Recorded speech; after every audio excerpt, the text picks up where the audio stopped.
Assalomu alaykum, hurmatli YouTube kuzatuvchilari. Sizlar bilan men Usta Islomjonman. Biz navbatdagi xonadonimizga tashrif buyurganmiz. Ushbu xonadonimiz Namangan viloyati Mingbuloq tumanida joylashgan. Biz ushbu xonadonning fasad qismida o'z xizmatlarimizni olib borganmiz. Albatta jamoamiz bilan birgalikda. Usta Islomjon jamoasidan bu xonadonga tunkafon qilib berilgan.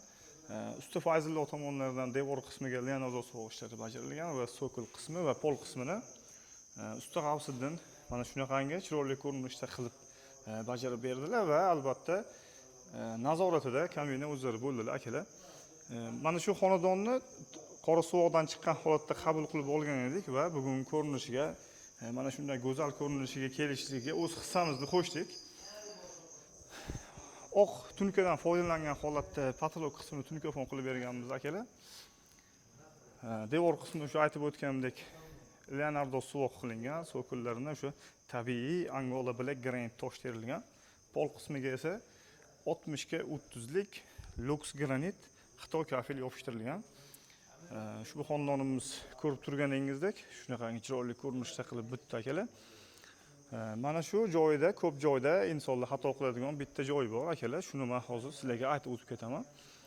Mana shunaqangi naves qilayotganda ko'p holatlarda shu joyga regelni o'rniga, mana shu ko'rsatib o'tayotgan joyimga regelni o'rniga akalar ko'p joyda betondan quyishni o'rniga temirdan yoki nimadirdan foydalangan holatda qilib o'tib ketishadi va ko'pchilik joyda ustalarimiz shu xatoni qilishadiki, patologga qilingan materialdan foydalanib shuni ham davom ettirib qo'yishadi. Biz ko'p holatlarda gipsokardon qilib beramiz obyektlarimizda. Uy egalari bilan shu joyda ozgina tortishuv bo'ladi. Albatta yaxshi ma'nodagi tortishuv. Tunkadan qilib bering chiroyli chiqadi deyishadi, lekin biz unamaymiz. Nima uchun unamasligimizni mana shu video orqali ham bilib olishingiz mumkin. Bizning asosiy maqsadimiz albatta eng chiroyligi bo'lishini xohlaymiz. Shuning uchun mana shunaqangi regellarimizni hammasini gipsokarton bilan biz o'rab beramiz. Buni natijasi esa aynan mana shunaqangi go'zal holatda bo'ladi akalar.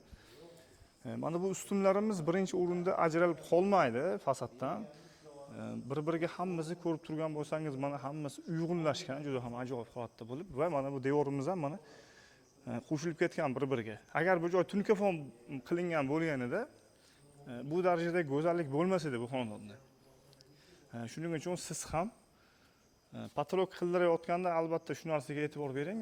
Mana shu joyini imkon qadar gipsokardon bilan fasadga ulab yuborish kerak. Mana bu ustunda ham mana yaqinroqdan ko'rsangiz bo'ladi. Hammasi bir-biriga uyg'unlashgan. Bu joyni ham bunaqangi o'tkazganmiz gipsokardon bilan. O'tkazib mana bu yerda dizaynerskiy xatolik bo'lmagan, xudo xolisa, bir-biriga ulab o'rganmiz hammasini. Albatta sizda ham shunaqangi fasad qismida xizmatlar bo'lsa, bizning jamoamizga murojaat qilishingiz mumkin.